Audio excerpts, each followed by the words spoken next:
Shavua Tov, everybody. Welcome to a brand new week of the Israel Brief, brought to you by Lay of the Land and, of course, hosted by me, Rolene Marks, where we take a look at those top stories making those headlines in Israel. We do it every Monday to Thursday. And please stay tuned to find out where you can find us. But let's get into those top stories, and we begin with the awful news of another terror attack, this time in the early hours of Saturday morning in the West Bank town of Ariel. So let's walk through the events as they happened. A 23-year-old security guard was on duty with his fiancée, also a security guard, when Palestinian gunmen pulled up in a car and opened fire. The terrorists managed to kill the 23-year-old security guard who shielded the body of his fiancée with his own, protecting her. And thank goodness she remains unscathed. Well, unscathed physically, but of course emotionally and mentally, this is a profound trauma. The 23-year-old security guard was identified as Vyacheslav Golev from the city of Beit Shemesh. He is survived by his parents and 6 of his siblings. After an extensive manhunt, the IDF caught the 2 terrorists responsible and have arrested them. The homes of the terrorists have been mapped out by the IDF for possible demolition. And yesterday at about 5 p.m. Vyacheslav was laid to rest in the cemetery at Beit Shemesh. Now, tomorrow night, as the sun sets, we start the beginning of Yom HaZikaron. This is the day that Israel commemorates fallen soldiers and victims of terror, and following that will be Yom HaAtzmaut, Israeli Independence Day. As a security measure, all crossings from Gaza and the West Bank into Israel will be closed from 3 p.m. tomorrow. Now, a war of words and diplomatic spat is brewing between Israel and Russia following some really outrageous comments by Russia's Foreign Minister Sergei Lavrov on an Italian TV show. During an interview, when he was asked to comment what does Russia mean by the denazification of Ukraine, given that President Zelensky is Jewish, Lavrov went on to say it doesn't matter that Zelensky was Jewish. Even Hitler had Jewish blood, and Jews are amongst the worst anti-Semites. As you can imagine, this has had an absolute profound response, not only from Jewish communities around the world, but especially from Israel, who are absolutely outraged. So let's take a look at some of the responses. Danny Dayan, the chairman of Yad Vashem, which is Israel's national museum and memorial, said that this is absolutely outrageous. This is distortion and Holocaust inversion, and is particularly egregious and hurtful to the victims of the Holocaust. Foreign Minister Yair Lapid went on to call them unforgivable and says that we expect an apology, and the Foreign Minister and his ministry have summoned Russia's ambassador to Israel for a dressing down.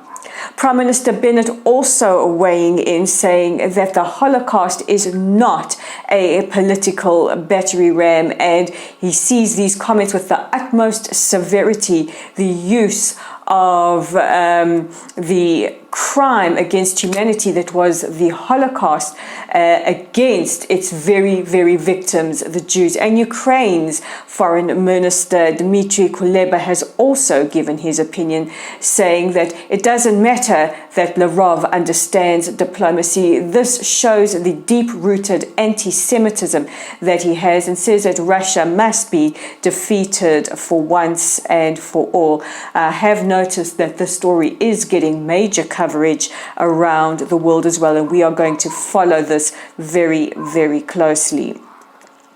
Now, Palestinians have warned UNRWA, that's the United Nations Relief Works Agency, against or what they see as the possibility of dismantling the UN agency.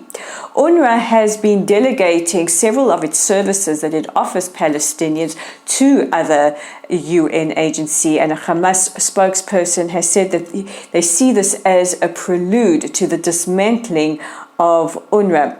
Now, the Palestinians are the only people in the world that have a UN agency specifically dedicated to their cause, and many see the existence of UNRWA perpetuating not just the conflict, because UNRWA has faced a lot of criticism in the past, not just for allowing incitement in its educational textbooks, but allowing its institutions, schools, hospitals to be used as not just weapon storage facilities for Hamas and other terror entities, but also as human shields or launching pads for their rocket and missile attacks on Israel and Israeli civilians. Due to this, a lot of the funding for UNRWA has been pulled from countries like the United States and various Arab countries, as well as European countries. UNRWA is existing right now on a fraction of the budget that it once had. Israel's suggestion is that any issues around the Palestinians should be handed over to other UN organizations like the UN High Command for Refugees, because it is seen that the existence of UNRWA perpetuates the decades and generations long claim for refugee status.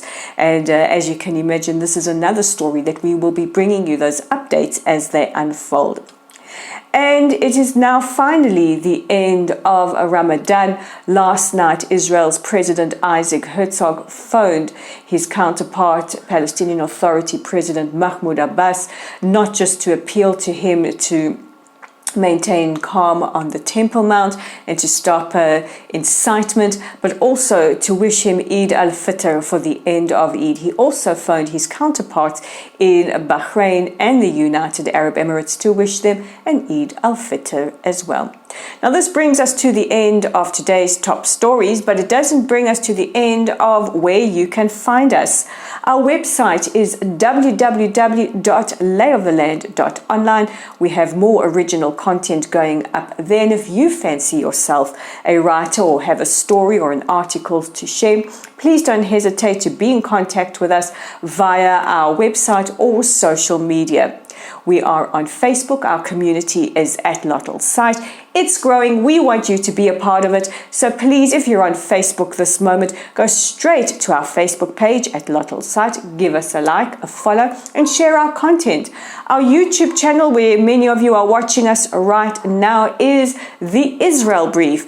And if you can just click on that red subscribe button, you will help us get news from Israel out to as many people as possible. And don't forget to like and share our content. We are also on Twitter. Our page is at Lay of the Land 5. That's at Lay of the Land 5. So interact with us there. And that brings us to the end of today's edition of the Israel Brief. Just a reminder, I'm Rolene Marks. I want to thank you all for watching, and don't forget to tune in tomorrow.